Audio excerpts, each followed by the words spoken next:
What's up, y'all? Jay here, back with another video.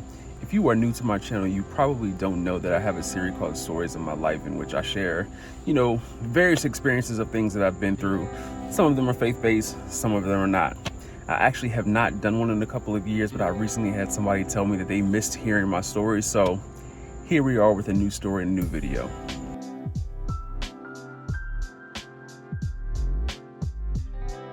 So I was 15 and we were a few weeks into my sophomore year of high school. I remember it being a Friday afternoon and it was me and three other guys and we were going to somebody's house. And I'm chilling. My homie Vaughn was with us. Vaughn was chilling. The other two guys whose names I'll leave out, they were not chilling. And I remember the person's house we were going to, there was a known and established beef. And again, like, I'm out of this, I ain't got nothing to do with this, but we were all together, so we went, me and Vaughn went with them. So, we get to the house, confront them, and they have words. Nothing happened. Later that same night was a football game at the high school. So I remember being at the football game and I hear about something happening. I don't know what's going on. Honestly, I have no idea about what's going on. And then I found out later that there were five guys. There was people on our side who was fighting, and it was five of the people on the other side.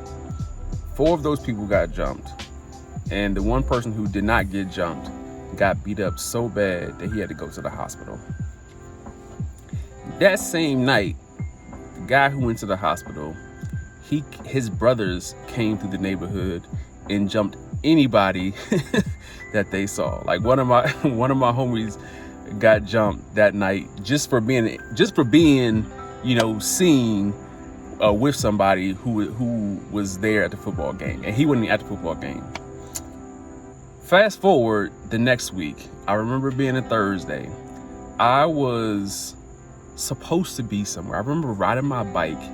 I forget why I was going to somebody's house. I can't remember if it was like some type of learning thing or whatever.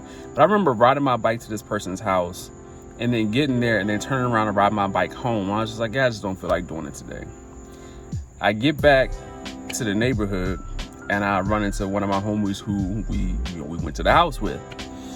And I wasn't even with him for 2 minutes. I don't even think it was 2 minutes. And next thing I know, we see this car speed past us. And he was like, yo, is that so-and-so? And I was like, I think so. I think so. So he's like, what should we do? I turned around looking, I was like, yo, the cut is right there. The cut was like a little alleyway. So I was like, the cut's right there. And I turned back to look at the car. Well, like when I look back again, homie was gone. Homie was gone, and all I see is the car had hit a U-turn real quick and parked. And I was like, dog, what? He had run down the cut. I'm like down right behind him on my bike down the cut. And we get down to the end of the cut and he hits a left. And I remember when I got to the end of the cut that my bike, like the tire had like turned. So I had to fix my tire in the midst of all this and then follow behind him. And he had gone to one of our friends' house who lived in the neighborhood, and he went to go knock on the door. And I just stayed in the driveway. But by the time I got to the driveway, the other two dudes were already behind us. Part of the reason why we ran is because, well, one, I ran because he ran. I wasn't about to get jumped because I knew my friend got jumped the week before. But also, you see a car pull up, you don't know how many people were in the car, so we took off.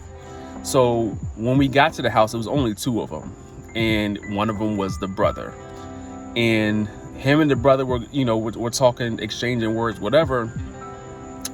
And then the brother fixed his gaze on me, and when he fixed his gaze on me, he pulled a bat out of his pants, and I was like, first of all, how did you even run with a bat in your pants? Let alone the fact that now you want to target your aggression towards me, and I wasn't even there, I ain't got nothing to do with it. But he pulled the bat out of his pants, and he started to walk towards me. And I dropped my bike. And as soon as I dropped my bike, he stopped. And then again, fixed his attention towards my homie. And then nothing, actually, believe it or not, nothing ended up happening, and they ended up leaving. And the legend from that day, the story from that day is that I dropped my bike. This is what the homie would say. I dropped my bike and I was about to square up with him. And because I was about to square up with him, he got scared and didn't want to fight.